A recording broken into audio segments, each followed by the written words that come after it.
ಬಲಾಢ್ಯರ ಕೈನಲ್ಲಿ ಅಧಿಕಾರ ಇರಬಾರದು. ಈಗ ನನ್ನನ್ನು ಕೆಲವು ಶಕ್ತಿಗಳು ವಿರೋಧ ಮಾಡ್ತವೆ. ಯಾಕೆ ವಿರೋಧ ಮಾಡ್ತಾರೆ? ಕುರಿ ಕಾಯೋನ್ ಮಗ ಮುಖ್ಯಮಂತ್ರಿ ಆಗ್ಬಿಟ್ನಲ್ಲ ಅಂತೇಳಿ.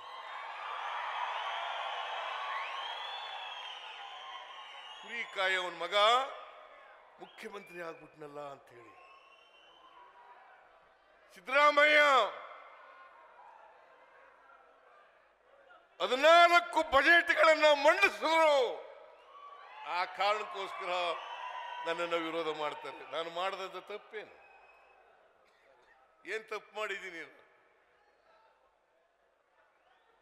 ಎಲ್ಲ ಜಾತಿಯ ಬಡವರಿಗೆ ನ್ಯಾಯ ಕೊಡ್ತಕ್ಕಂಥ ನಿರ್ಣಯವನ್ನು ಮಾಡಿದ್ದು ತಪ್ಪಾ?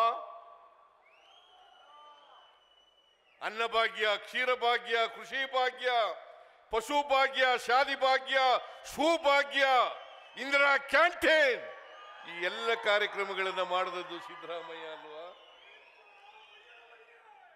ಸಿದ್ದರಾಮಯ್ಯ ಅಲ್ಲ? ಇವತ್ತು 5 ಗ್ಯಾರಂಟಿಗಳನ್ನ ಅಧಿಕಾರಕ್ಕೆ ಬಂದ 8 ತಿಂಗಳಲ್ಲಿ ಜಾರಿ ಕೊಟ್ಟವರು ಕಾಂಗ್ರೆಸ್ ಸರ್ಕಾರ ಅಲ್ವಾ? ಸಿದ್ದರಾಮಯ್ಯ ಅಲ್ವಾ? ಇದಕ್ಕೆ ಕೆಲವರು ನನ್ನನ್ನು ವಿರೋಧ ಮಾಡ್ತಾರೆ. ಸಿದ್ದರಾಮಯ್ಯ ಬದಲಾವಣೆ ಮಾಡ್ಬಿಡ್ತಾರೆ. ಮಹಿಳೆಯರಿಗೆ ಆರ್ಥಿಕ ಸಾಮಾಜಿಕ ಶಕ್ತಿಯನ್ನು ಕೊಡ್ತಾರೆ, ಬಡವರಿಗೆ ಆರ್ಥಿಕ ಸಾಮಾಜಿಕ ಶಕ್ತಿಯನ್ನು ಕೊಡ್ತಾರೆ, ಹಿಂದುಳಿದವರಿಗೆ ಸಾಮಾಜಿಕ ಆರ್ಥಿಕ ಶಕ್ತಿಯನ್ನು ಕೊಡ್ತಾರೆ, ದಲಿತರಿಗೆ ಕೊಡ್ತಾರೆ, ಅಲ್ಪಸಂಖ್ಯಾತರಿಗೆ ಕೊಡ್ತಾರೆ.